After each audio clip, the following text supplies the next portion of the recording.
The GBNews pub is open. It's talking pints. After my Serbian lapse, I'm back on the ginger beer. Now, our guest this evening, Quentin Willson, is somebody who I described to you earlier as a bit of a petrol head, Top Gear, Fifth Gear host, transport campaigner. But here he is. Let's have a little look at him first. Back in 1997 with Jeremy Clarkson and Tiff Needle. Tiff, you are in no position to lecture me on style dressed in a shirt like that. And you are in your faded blue jeans with your Ray Wilkins haircut. Tiff, the Corvette will do 175 miles an hour. If I may interrupt, in a straight line, what happens, Tiff, if you get to a corner in a Corvette? You crash. Exactly. Look, it will do 60 in 4.9 seconds. That is just 0.2 of a second slower than your Jaguar. I know, but 0.2 matters, for heaven's sake. It doesn't matter. It does. If you live to be 70, that's 600,000 hours. That's all you've got. If every time you accelerate to 60, you're losing 0.2 of a second, you're wasting your life. All right. Well, Quentin Willson, welcome to Talking Pints. Thank you. Cheers, Nigel. Those early days of Top Gear, it must have been just the most enormous fun. It was, and if you imagine that it was made in Pebble Mill in Birmingham, and we were allowed to broadly do what we wanted. And we dressed up in leather jackets and jeans, and I remember one of the senior motor industry people saying, you know, when Top Gear comes on, the entire industry reaches for the Valium. But we changed things, and we made cars more reliable, we educated consumers, and it was fun, and you know, it was entertaining. And Jeremy Clarkson has gone on to make quite a lot of money out of Top Gear. Yeah, with the Amazon Prime and everything, and the Grand Tour, he's done very well indeed, yeah. But whether that's going to be as successful in farming remains to be seen. Did you miss the boat a bit there?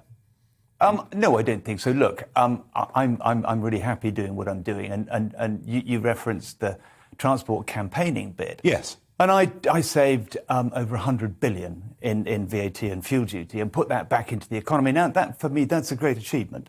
Well, this is where we first met. Yeah. I mean, I was first elected as an MEP in the late 90s. You had the Fair Fuel campaign that was up and running. And I think you said at the time, even then, that in terms of what we were paying to fill our cars up, we were the most overtaxed country pretty much in the world. Still are, Nigel. Still are. But your big battle was this was on the fuel escalator particularly, wasn't it? Alistair Darling's fuel escalator, where it went up by the rate of inflation every single year. So if we hadn't done that work, and I worked with Howard Cox and Peter Carroll. Who's still there. Yeah, who's still there. And comes on this show. Yeah. It would have been 1.80 a litre.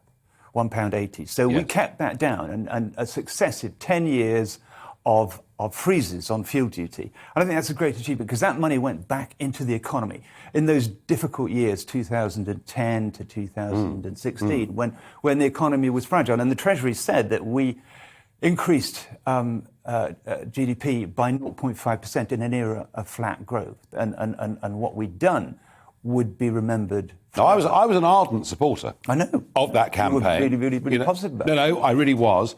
But when you think about it, you know, around the Westminster Village, there are so many little offices with campaigns. So many of them.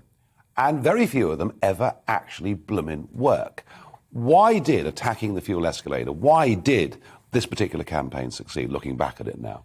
The Guardian, and who am I to disbelieve them, said it was the most successful political lobbying campaign in modern history. And that's a great accolade. And it succeeded, Nigel, simply because it was the money in people's pockets. We were saving them, spending sort of 60, 70, 80 pounds just to fill their car up. And it was a huge slice of disposable income. So we touched a nerve.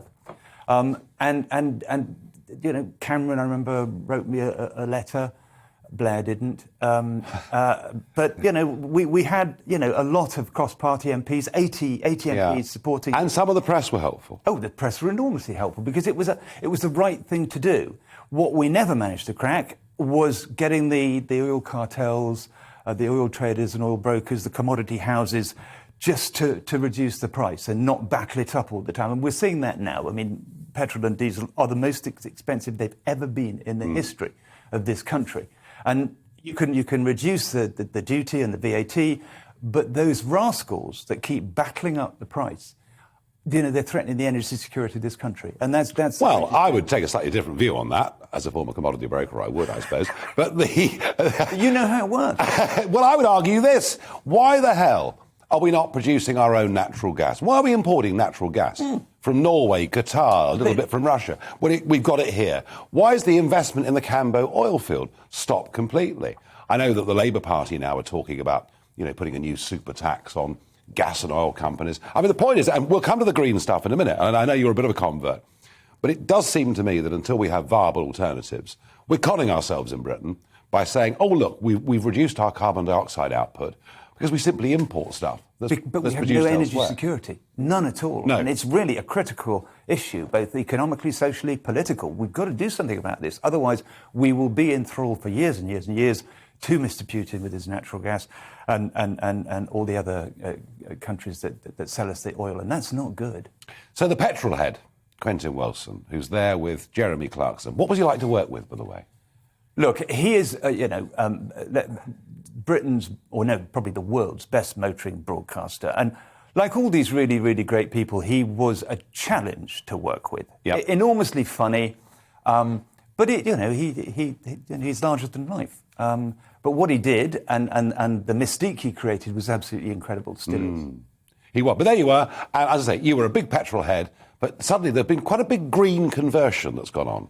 OK, so yeah, I walked away from Fairfuel after 11 years of unpaid work because I felt that the campaign didn't have any environmental sensibilities. Now, the key to this is I've been driving electric cars every day since 2009 when they first came out, when they were miserable, hateful little things that did 50 miles to one charge and 30 miles if you put the heater on. And my kids used to say to me, Daddy, don't take me to school in that electric car because people will laugh. And the mums on the school run would say to my wife, why does he drive that silly little electric car? But I did it because it was really important that as an opinion former, as a motoring journalist, I had to see whether this technology worked or not. So bought them, ran them, and over a decade and 8 different electric cars, covered 70,000 miles in them. For me, it was obvious that these cars worked and the technology was here and we can utilize it. I drove the GM EV1 in Los Angeles in 1996, and you can see it on Top Gear. This is the car that they crushed because it was so good and they didn't want to sell it because it would rival their combustion cars. And I had my Damascene moment then in Sunset Boulevard in LA, saying to myself, whoa, this is the future. This is really smooth, this is fast, this is quick. With energy security, but if the lights go out because we haven't got enough electricity production, the whole thing would just stop, wouldn't it? Well, yeah, and this is a myth, I'm afraid, in the sense that everybody thinks the grid will fall over. It won't. We have enough electricity. Well, the French could close it down overnight. Yeah, well, then don't talk to me about the French. Good. We do have all this offshore wind, we have all this hydro. Yeah, which is great, yeah. Which is great, and until the wind doesn't blow, and then it's useless. Yeah, but look, every expert I speak to, and I'm interviewing the head of renewables of the National Grid tomorrow, they say that we have enough power to be able to support 80% of the population driving electric cars. And look, who am I to argue against that? This is the National Grid. Let's, as it were, park that for the moment. To produce, basically an electric car is a great big battery with a carapace around it. And that's basically what it is. These batteries are big, they're heavy, they use a whole variety of rare earth minerals, often mined under very, very unfriendly environmental circumstances. But did you know, let me just stop you there, Nigel, the cobalt, which is the thing everybody is worried about because it's the DRC mines and child labour and everything, cobalt has been used for years in refining petrol. It's in your smartphone, it's in your tablet, it's in your computer. Nobody has complained about it up till now, because we have this kind of real anti-EV sentiment, which is being funded by vested interests. No, I get that. I get that the existing car industry, of course, don't want it. And the oil industry and the repair industry. But nobody, maybe you can help me here. How green is all of this? Okay. If these batteries cannot be recycled, and at the moment, nobody's convinced me that we can recycle those batteries. So, OK, if you just said that we've got these precious minerals, these critical minerals, like lithium, like cobalt, like manganese, like nickel, nobody's going to be taking these batteries down to the tip anytime soon, Nigel. They will be recycled. The thing is, they haven't failed yet. And that's another myth. But no one's found the way of recycling them. Well, no, there are. BMW are recycling them. There are plenty of places that do recycle them, but they haven't got the quantity of batteries coming in because they're not failing. They're lasting much, much longer than people thought. So that industry, that nascent industry of recycling, that's definitely going to happen because those critical minerals were going to make more EV car batteries. And if the recycling process is effective, I get it. I've had a lot of scepticism on this. So you really believe this is the future? Yeah, look, if we burn far too much stuff. All this pollution, 28% of pollution is from road transport. We can now, I drive from the Midlands to London in an electric car and back on one charge, Nigel. That's nearly the Midlands and back. And back, 250 miles. And if I need to charge, I can charge it on a lamppost off the Bayswater Road. So for me, we need to say, right, that's a viable technology that could replace fossil fuels. Now, what's wrong? But you have to produce electricity. Yeah. And in the production of electricity, because wind is so hopelessly unreliable, you are burning fossil fuels very often. Yeah, sometimes, but not always. And we need to just grow that renewable industry, which is happening, so we can produce it. I know, which is why it's all going to go wrong. That's what I think. But I know. And you are the sceptic, and we will agree to disagree on this. But look, what is wrong with having clean air, with having energy security? No. There's nothing wrong with any of that. But I mean, this government isn't aiming at energy security. In fact, far from it. It's happy to go on importing from all over the world, including 9% of our electricity that comes from France. No, I get it on energy security. But, whatever form of energy it is, I totally get that. You may be right. There may well be. And certainly the sales of electric cars were up last year, fourfold? Yeah, they're nuts. Absolutely. 28% of the market. Can you explain to me something else? Second-hand cars, second-hand petrol and diesel cars, from what I've read, rose by 28% in value in the last 18 months. Because of the superconductor crisis and the fact that you can't get new cars. There's a big delay because they didn't order enough semiconductors, and the Chinese have not. And are these the ones all coming from Taiwan? They're coming from, Asia, from China and from South Korea and Japan. So there's a premium on second-hand diesel and petrol cars only because you can't get them, not because they're more desirable than electric cars. I mean, the sales of diesels, I think they're down like 55% this year. So the experts, by the way, told us to go for diesel. Do you remember? Completely. Hello. And I remember saying, what? And they were warned. I mean, I think we need to talk about that was the Blair government. It was, and it was Gordon Brown, the non-driving Prime Minister, who said, right, we're going to help the motorists and we're going to put lower the tax on low sulphur diesel. What do we all do? We went and bought diesels. 50% of us drove diesels. Yeah. So that's a policy mistake, and we're seeing the unintended consequences of that now with the air quality problems and the 40,000 premature deaths. Yeah, I guess really, a career as a journalist in cars, I mean, it's barely begun, really, has it? Because these debates and the government ongoing. The government are now coming out with all sorts of targets. But away from cars, away from this great passion. Have I convinced you at all? Look, my big worry is energy supply. Okay. That is my big too. worry. Mine that is too. my big worry. And I think where we agree is we need to be self-sufficient in terms of energy, by whatever means that takes. I've seen people with electric cars. I've travelled in electric cars. They've certainly got a role to play. But do I think the government targets are realistic? Do I think that ordinary folk can afford these? I think these are very real problems. Yeah, and let's educate people for a moment here now. This idea that they're really expensive.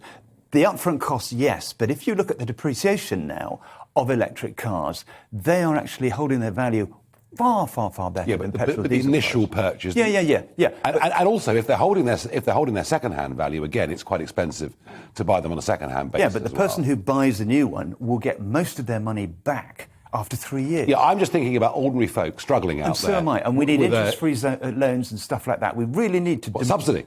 Well, yeah, look, we need subsidies to do this. Oh, no. We fall out there. But outside, I had to find something, didn't I? Outside of that, Anne Widdecombe was on a few months ago, who, of course, became more famous on Strictly Come Dancing than she'd ever been as this formidable politician and known by a bigger audience. But just share with the audience your phenomenal success on Strictly Come Dancing. Go on. Well, from what I can see, you've actually managed to get the lowest score ever on Strictly Come Dancing, 8 out of 40, and you were described by Craig Revel-Horwood as Britain's worst dancer. And Bruno said it was like watching a Reliant Robin circling a Ferrari. But look, I mean, it's one of my proudest moments, Nigel. I think failure is the new success, and it is what civilises us. So when they rang up and they said, would you do it?